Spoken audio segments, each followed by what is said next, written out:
तो वहाँ के लोगों ने जो चोरी की है उसमें कोई दूसरा नहीं है। एक चंपत राय जी उसमें मेन हैट्रिक है, उनके द्वारा ही चोरी हुई है। सभी बीजेपी के लोग हैं, बीजेपी से जुड़ा हुआ ही ये मामला है और उन्होंने चोरी करवाई है। चाबी का मालिक कौन था?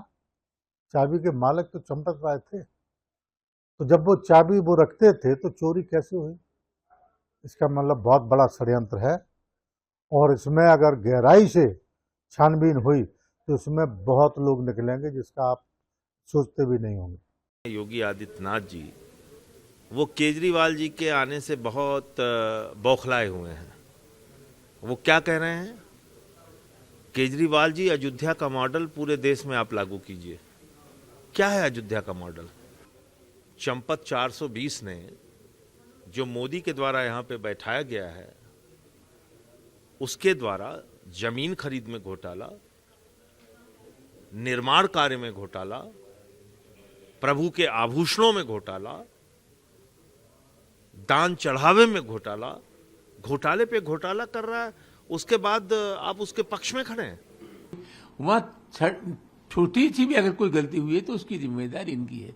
ये तो बिल्कुल ऐसी बात कर रहे हैं जैसे बड़े त्यागी तपस्वी लोग हैं। ये अपराधी हैं, इनके खिलाफ कार्रवाई होनी चाहिए। नैतिकता का सवाल क्या पैदा हो गया?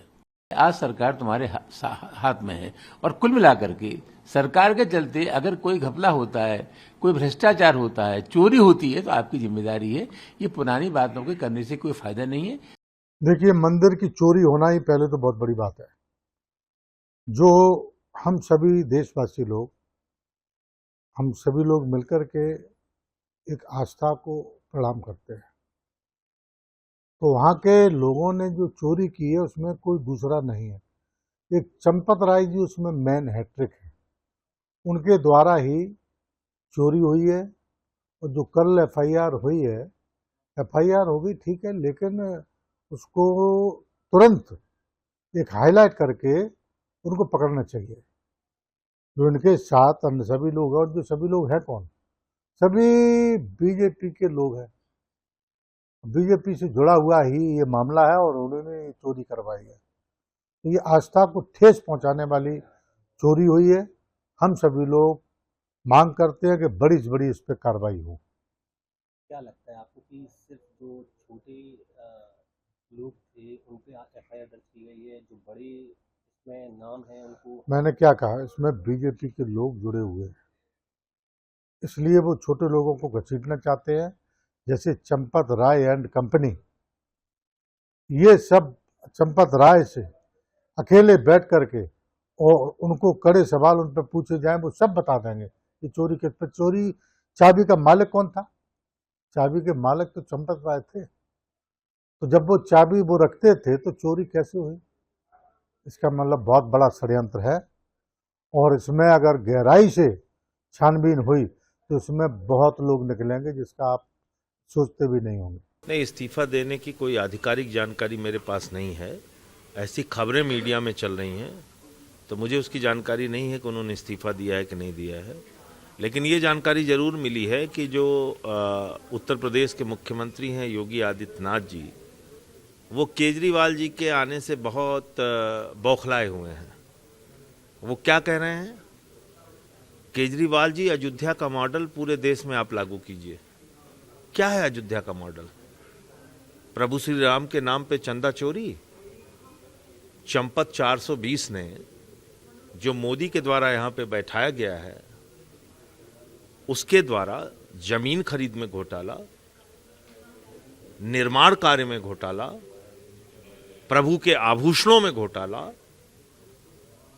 दान चढ़ावे में घोटाला, घोटाले पे घोटाला कर रहा है। उसके बाद आप उसके पक्ष में खड़े हैं। अरे उसको पकड़ के जेल में डालिए ना। अनिल मिश्रा को जेल में डालिए, चंपत राय को जेल में डालिए, गोपाल राव को जेल में डालिए। यहां लूट की छूट इन लोगों को किसने दी? कह रहे प्रधानमंत्री कार्यालय का पत्र आया, फिर भी जवाब नहीं दे रहा है ट्रस्ट। तो ये तो प्रधानमंत्री कार्यालय से बड़ा है, या तो फिर प्रधानमंत्री कार्यालय का संरक्षण है। दो ही बात हो सकती है। तो केजरीवाल साहब के आने के बाद कल आपने आनन फानन में एफआईआर दर्ज कर ली, 8 छोटी मछलियों को आपने गिरफ्तार कर लिया और बड़े वो लोग जिन्होंने नजूल की जमीन 24 करोड़ में खरीदी, चंपत राय, 2 करोड़ की जमीन 18.5 करोड़ में खरीदी 5 मिनट के बाद, चंपत राय, अनिल मिश्रा, ऋषिकेश उपाध्याय, इन पे कार्रवाई कब होगी? ये भी तो ट्रस्ट के मेंबर और भाजपा के मेयर रह चुके हैं। तो इसलिए ऐसे बातें करने से कुछ नहीं होगा, आप कार्रवाई करके दिखाइए। ये करोड़ों हिंदुओं की आस्था पर चोट पहुंचाने का विषय है। बड़ी श्रद्धा के साथ लोग यहां पे दान देते हैं, 72% दान में कमी आ गई, लोगों का भरोसा टूट गया। प्रभु श्री राम के प्रति भरोसा था, है और रहेगा, लेकिन ट्रस्ट के प्रति जो मोदी ने बनाया उसके प्रति भरोसा लोगों का बिल्कुल खत्म हो गया। इसीलिए अब वहां लोग चढ़ावा चढ़ाने से डर रहे हैं कि जो चोर बैठे हुए हैं वो खा जाएंगे। तो इसलिए मैं समझता हूं कि इसमें बड़े लोगों को, जो बड़े डकैत हैं, उनको बचाया जा रहा है और इसी के कारण केजरीवाल जी को टारगेट करना, उनके खिलाफ बोलना, ये सब शुरू कर दिया इन लोगों ने। मेरी समझ से परे नैतिकता क्या होती है? कुल मिलाकर के जिन लोगों का मंदिर से रिश्ता है, और अब से रिश्ता नहीं, फ्रॉम दी वेरी बिगिनिंग ये मंदिर से जुड़े हुए हैं। मंदिर की जो संपत्ति और चढ़ावा है वो सब इनकी देखरेख में होता था। कुल मिलाकर के वहाँ छोटी सी भी अगर कोई गलती हुई है तो उसकी जिम्मेदारी इनकी है। ये तो बिल्कुल ऐसी बात कर रहे हैं जैसे बड़े त्यागी तपस्वी लोग हैं, ये अपराधी हैं, इनके खिलाफ कार्रवाई होनी चाहिए। नैतिकता का सवाल क्या पैदा हो गया?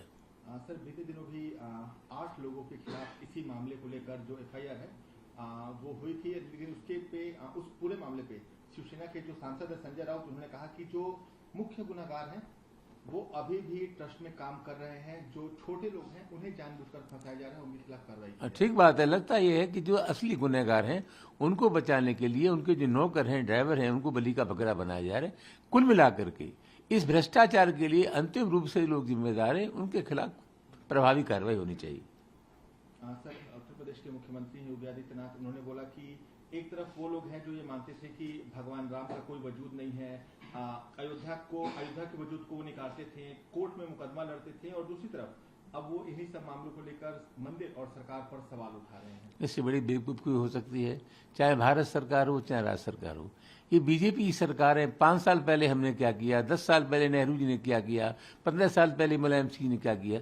सबसे बड़ा सवाल है आज सरकार तुम्हारे हाथ में है, और कुल मिलाकर के सरकार के चलते अगर कोई घपला होता है, कोई भ्रष्टाचार होता है, चोरी होती है, तो आपकी जिम्मेदारी है।